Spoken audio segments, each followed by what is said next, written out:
जय श्री रामचंद्र भगवान की जय सियापति।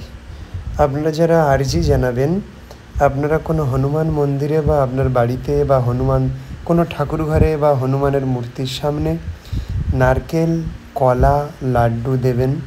কিছু সাদা পুষ্প বা কোনো আপনার পছন্দ মতো পুষ্প, সেখানে ফুল দিয়ে আপনি হনুমানের মন্ত্র, রামচন্দ্রের মন্ত্র জপ করবেন। ওম রামচন্দ্রায় নমঃ এই মন্ত্র 108 বার জপ করবেন এবং আপনি নিরামিষ আহার করবেন। পেঁয়াজ রসুন খাওয়া নিষেধ। পেঁয়াজ রসুন খাওয়া নিষেধের সঙ্গে যদি নিরামিষ আহার করেন কটা দিন, খুবই ভালো হবে এখানে আসা পর্যন্ত। আর শুধু পেঁয়াজ রসুন বাদ দিয়েও হবে।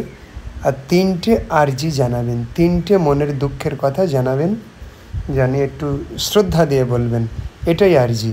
তারপরে আসবেন শনি মঙ্গলবার দেখে আরজি জানাতে।